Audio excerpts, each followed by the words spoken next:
નમસ્કાર. દિવસભરના તાજા સમાચારોમાં તમારું સ્વાગત છે. તમારી સાથે હું છું પિનલગીરી ગોસ્વામી. સમાચારો વિસ્તારથી જાણીએ એ પહેલા મહત્વના સમાચારો ઉપર એક નજર. મિત્રો, આજના સમાચારમાં મહત્વપૂર્ણ હેડલાઇન્સ ઉપર પહેલા નજર નાખીશું તો બંધારણના આજે 75 વર્ષ પૂર્ણ. રાષ્ટ્રપતિ મુર્મુ આજે સંસદના સંયુક્ત સત્રને સંબોધન કરશે. કોંગ્રેસ આજે ભારત જોડો સંવિધાન અભિયાન શરૂ કરશે. મહિલા કુસ્તીબાજોની જાતીય સતામણીના કેસમાં આજે દિલ્હી રાઉઝ એવન્યુ કોર્ટમાં સુનાવણી હાથ ધરવામાં આવનાર છે. ઇમરાન ખાનના સમર્થકોની ઇસ્લામાબાદમાં પોલીસ સાથે અથડામણ, એક પોલીસકર્મીનું થયું છે મોત અને 70 વ્યક્તિઓ પણ ઘાયલ થયા છે.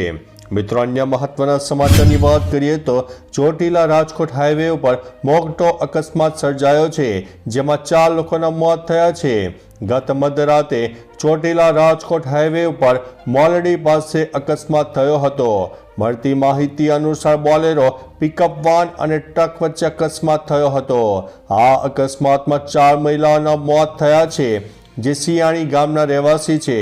તેઓ એક જ પરિવારમાં સગી દેરાણી જેઠાણી હોવાના અહેવાલ છે. સાથે 16 મુસાફરો પણ ઈજાગ્રસ્ત થયા છે. આ લોકો પિતૃ કાર્ય માટે સોમનાથ જતા હતા ત્યારે તેમને અકસ્માત નડ્યો હતો. મિત્રો, અન્ય મહત્વના સમાચારની વાત કરીએ તો ગામમાં 10 પાસ બોગસ ડોક્ટરે ક્લિનિક ખોલ્યો અને ભાંડો ફૂટ્યો. પાટણ જિલ્લાના સાંતરપુર તાલુકાના કોરડા ગામે 10 પાસ બોગસ ડોક્ટરે ક્લિનિક ખોલી નાખ્યું અને બીમાર વ્યક્તિને સારવાર પણ કરતો હતો. સમગ્ર ઘટનામાં એસઓજીએ બાતમીના આધારે દરોડા પાડીને નકલી ડોક્ટરની ધરપકડ કરી છે, જ્યારે બોગસ ડોક્ટર સામે વધુ એક ફરિયાદ નોંધાઈ છે, જેમાં ડોક્ટર સામે દત્તક આપવાના બહાને બાળકને વેચવામાં આવ્યો હોવાની ફરિયાદ પણ નોંધવામાં આવી છે. મિત્રો, અન્ય મહત્વના સમાચારની વાત કરીએ તો તેલંગાણા સરકારે અદાણીના 100 કરોડના ફંડિંગનો કર્યો છે અસ્વીકાર. અમેરિકાના વકીલોએ અદાણી ગ્રુપ પર લાંચ લેવાનો આરોપ લગાવ્યો છે, જેના કારણે તેલંગાણા સરકારે એક મોટો નિર્ણય લીધો છે અને અદાણી ગ્રુપના 100 કરોડ રૂપિયાનું ફંડિંગ ફગાવી દીધું છે. તેલંગાણાના મુખ્યમંત્રી રેવંત રેડ્ડીએ કહ્યું છે કે તેલંગાણા સરકારે અદાણી જૂથને પત્ર લખ્યો છે કે સ્કિલ યુનિવર્સિટી માટે આપવામાં આવેલા 100 કરોડ રૂપિયાનું દાન સ્વીકારવામાં આવશે નહીં. મિત્રો, અન્ય મહત્વના સમાચારની વાત કરીએ તો 7 વાહનો અડફેટે લીધા બાદ પણ નબીરાનો પાવર જોવા મળ્યો છે.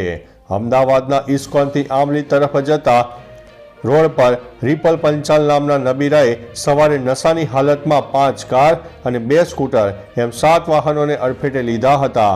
નબીરો એટલો બધો નશામાં હતો કે અકસ્માત બાદ કારની અંદર બેસીને જ સિગારેટ પીવા લાગ્યો. અકસ્માત બાદ પોલીસે તેની અટકાયત કરી હતી. હવે મીડિયા સાથે વાત કરતા પણ તેનો વિડીયો સામે આવ્યો છે, જેમાં તેનો પાવર દેખાઈ રહ્યો છે.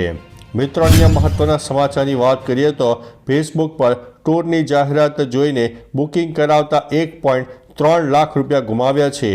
ઈસનપુરના આધેડે કાશ્મીર ફરવા જવા માટે ફેસબુકમાંથી ટૂરની જાહેરાત જોઈને બુકિંગ કરાવ્યું હતું, જેમાં ઠગે અલગ અલગ ટિકિટ તથા હોટલ બુકિંગના નામે 1.03 લાખ ઓનલાઈન મેળવી લીધા બાદ આધેડ તેમના પરિવાર સાથે એરપોર્ટ પર પહોંચ્યા ત્યારે કોઈ જ બુકિંગ ન હોવાનું જણાવ્યું હતું.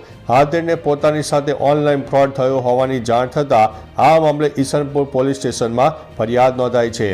મિત્રો, અન્ય મહત્વના સમાચારની વાત કરીએ તો જીપીએસસીમાં મોટો ફેરફાર. હવે જીપીએસસીની પરીક્ષા આપવા માંગતા ઉમેદવારોએ સંમતિ પત્રક ભરવા પડશે. સંમતિ દર્શાવ્યા બાદ વિદ્યાર્થીએ ફરજિયાત પરીક્ષા આપવી પડશે. ચેરમેન હસમુખ પટેલે જણાવ્યું છે કે ફોર્મ ભરાય છે પણ ઉમેદવારો પરીક્ષા આપતા નથી. સરકારનો સમય અને પૈસા ન બગડે તેથી આ નિર્ણય કરવામાં આવ્યો છે. સાથે જ 11 કેડરની ભરતીની પરીક્ષામાં ફેરફાર પણ થયો છે. ભાગ 1 પ્રશ્નપત્ર તમામ કેડર માટે સમાન રહેશે અને ભાગ 2નું પ્રશ્નપત્ર વિષય પ્રમાણે અલગ અલગ રહેશે. મિત્રો, અન્ય મહત્વના સમાચારની વાત કરીએ તો રામ ગોપાલ વર્માના ઘરે પોલીસ પહોંચી હતી. ફિલ્મ ઇન્ડસ્ટ્રીમાંથી સમાચાર સામે આવી રહ્યા છે કે ફિલ્મ ડાયરેક્ટર રામ ગોપાલ વર્માની ધરપકડ થઈ શકે છે. પોલીસે રામુની ધરપકડ કરવા માટે સંપૂર્ણ તૈયારી કરી દીધી છે. પોલીસની ટીમ ફિલ્મ નિર્માતાને ઘરે પહોંચી ગઈ છે. રામ ગોપાલની ગમે ત્યારે ધરપકડ થઈ શકે છે.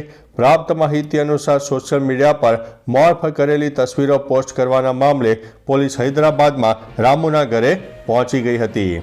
મિત્રો, અન્ય મહત્વના સમાચારની વાત કરીએ તો IPLમાં 13 વર્ષના ખેલાડી ઉપર પૈસાનો વરસાદ થયો છે.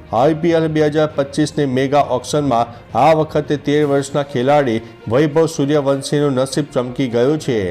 રાજસ્થાન રોયલ્સે આ ખેલાડીને 1.10 કરોડ રૂપિયામાં પોતાની ટીમમાં સામેલ કર્યો છે. વૈભવની મૂળ કિંમત 30 લાખ હતી. વૈભવ બિહાર માટે ડોમેસ્ટિક ક્રિકેટ રમે છે. તેણે આ વર્ષે જાન્યુઆરીમાં મુંબઈ સામે ફર્સ્ટ ક્લાસ ડેબ્યુ પણ કર્યું હતું. વૈભવ બિહારના સમસ્તીપુર જિલ્લાનો રહેવાસી છે. તો ચાલો મિત્રો, ફરીથી દેશ અને દુનિયાના સુપરફાસ્ટ સમાચાર લઈને મળતા રહીશો. ત્યાં સુધી અમને રજા આપશો. નમસ્તે.